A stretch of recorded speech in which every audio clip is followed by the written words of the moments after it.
j'ai évoqué tout à l'heure dans le sommaire une image qui évidemment nous a tous interpellés, celle de cette jeune Iranienne qui s'est dévêtue en plein Téhéran parce que la police des mœurs la harcelait parce qu'elle avait soi-disant mal mis son voile. J'ai fait référence à Kamel Daoud qui a remporté le Goncourt aujourd'hui en saluant son travail et les paroles très fortes qu'il a prononcées sur le voile et la femme. Il y a une autre image qui m'a beaucoup marquée, moi, ce week-end. C'est ce qui s'est passé en Espagne après les terribles inondations. Et l'accueil qu'ont reçu le roi et la reine, le roi Felipe d'Espagne, auprès des sinistrés, est très symbolique. Ils ont reçu des jets de boue, ils ont été molestés. On fait juste le point avec Kylian, enfin molestés. Ils ont été confrontés vraiment à la colère de la population qui leur dit « mais ne venez pas pour faire des photos, venez pour nous aider ». Écoutez le reportage de Kylian Salé et on en reparle.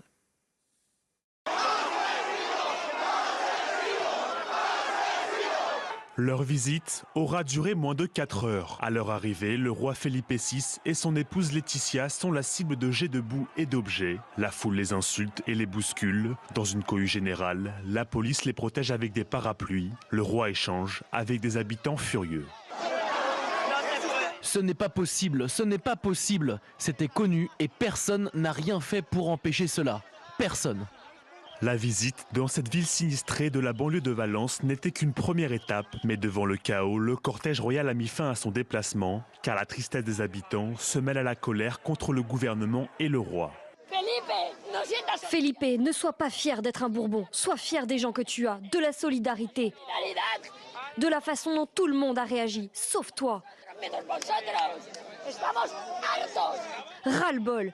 Ce que nous voulions, c'est juste être prévenus et nous aurions été sauvés.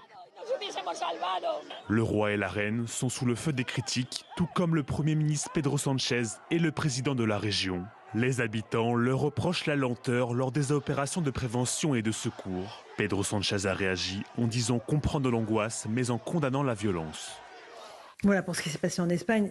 Ok, d'accord, Pedro Sánchez a été aussi molesté. Mais attendez, l'image d'un roi et d'une reine couvert de boue, en France, ça a une résonance très particulière. Et ce qui s'est passé en Espagne est extrêmement important à mes yeux. Et dans un pays qui n'est pas, encore une fois, complètement, je ne sais pas, je ne trouve pas de qualificatif, mais je trouve que c'est extrêmement important ce qui s'est passé. Voilà. Et cette colère du peuple-là, elle a une résonance. Alors ok, ils ont pu terminer la visite, vous me dites, Louis de Ragnel, en étant embrassés par le petit peuple. Ils ont été conspués, ils ont été couverts de boue.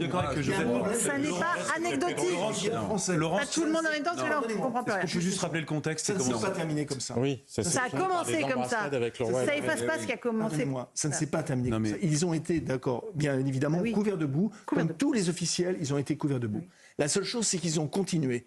Lui et elle. Une heure. Non mais elle. Mais attendez, une heure. Attendez, excusez-moi. Pardon. Alors que les autres se sont enfuis. Pedro Sánchez s'est enfui. Sans mesure. Pour moi, ce qui s'est passé, c'est-à-dire ce que le roi Philippe a fait, et son épouse. Donc il a sauvé la monarchie pour vous. Physique, elle aussi, mais ah oui, indéniable. Alors que les officiels, le gouvernement central fuyait. Donc, et ont été, eux, évacués. Et parce que le couple n'a pas été évacué, comme ça a été dit dans la presse française, en long et en travers, et d'une manière fausse. Donc, simplement, ils sont restés debout. Pour moi, pour la monarchie, ce qui s'est passé là, c'est du même ordre que lorsque Juan Carlos avait tenu bon face au coup d'État. C'est exactement du même ordre. Je vous laisse la comparaison. Je ne la prends pas à mon compte, mais je vous laisse la comparaison. On a deux. Franchement, on ne voit pas du tout la même chose. Moi, je crois que c'est. Attendez, pas tous en même temps. Par son attitude, je pense qu'il a en partie relégitimer justement la monarchie espagnole. Bon, alors Louis de Ragnel. Que l'image choque comme elle vous a choqué, je le comprends très bien. Ensuite, quand on regarde le déroulé de comment est-ce que la famille royale a géré cette histoire depuis le début, le premier acte, c'est qu'immédiatement, le roi s'est exprimé, s'est rendu sur les lieux, et d'ailleurs on l'a vu. Pas rendu sur les lieux. Non, c'est même mis en tenue de militaire. Enfin, il fallait quand même voir les images. C'était des images assez 5 jours. Ce qui se passe ensuite, on a que des royalistes sur le plateau. Non, c'est pas ça. C'est la vérité. C'est le rétablissement des faits. C'est simplement les faits. Ensuite, Laurence, ce qui se passe, c'est que le gouvernement laisse fuiter dans la presse le fait que le roi ne veut pas se rendre sur place, ne veut pas aller au contact des personnes qui ont été sinistrées et qui ont perdu des proches. Pour tordre le cou à la rumeur, le roi décide de se rendre sur place. Il est accompagné du Premier ministre espagnol et du chef du gouvernement local.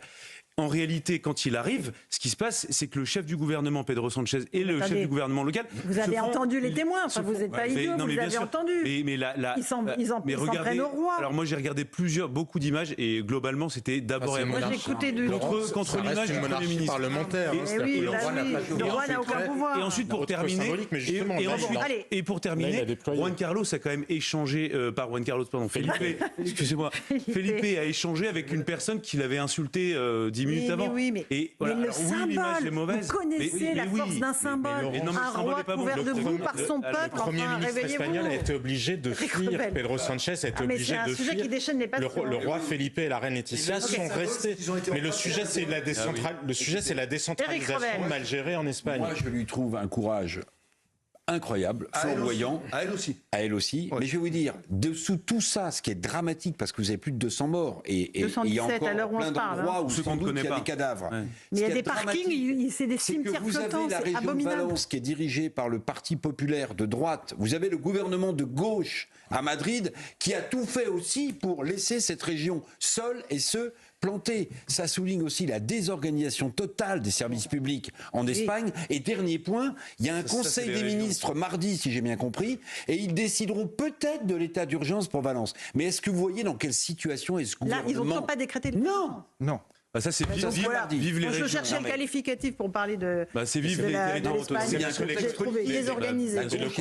Dernier mot parce qu'après il faut qu'on avance. Le contexte politique, c'est la décentralisation espagnole qui est beaucoup plus poussée qu'en France. La communauté valencienne n'a pas réagi. Le président de la communauté valencienne, qui lui est de droite, n'a pas réagi, alors que l'équivalent de Météo France espagnol avait lancé une alerte, mais qui était extrêmement claire. Donc les gens se sont retrouvés pris dans les embouteillages au moment où le déluge et où l'alerte sonnait, mais il était déjà trop tard. Oui. Et le gouvernement central, voyant que le gouvernement local n'avait rien fait, a laissé faire, s'est abstenu, lui, de reprendre la main, alors que ça fait partie de ses compétences en cas de manquement d'une communauté. Mais il y a un fait majeur. Voilà. Il y a quelque chose qui s'est passé. Il y a des inondations dramatiques. Le fait majeur, Laurence, quand vous regardez... La région de Barcelone est actuellement extrêmement menacée aussi. Encore une fois, la force d'une image. Un roi couvert de les images en Espagne hier soir, une résonance symbolique qu'on ne peut pas étaient de l'ordre nier. de celle que décrivait Joseph. C'est le retournement, justement. Le roi et la reine ont réussi à retourner la situation alors que les deux autres se sont enfuis. Grégory Joron, dernier mot. Moi, j'ai vu une image. Alors, j'entends le symbole et je pense qu'en fait, derrière ça, il y a quand même du fond. Parce que je l'ai aperçu sur Twitter. Une personne qui s'exprime à l'endroit d'un pompier français qui vient d'arriver en renfort. Oui. Ça fait 3 jours qu'il attend du monde. Et la première personne qui voit voler à c'est un pompier français. C'est quand même un pompier français. Je pense que ça en dit J'ai vu cette séquence hallucinante où l'habitant dit mais vous êtes la première personne de secours qu'on voit. Le ressenti du peuple. Et on est en Espagne. On n'est pas au fin fond. Vive les États centralisés quand même. Parce que l'organisation des secours, c'est pas la même chose. On ne le dit pas tous les jours. Mais on peut le dire aujourd'hui. Je suis très anti-décentralisation, donc j'ai aucun problème avec ça.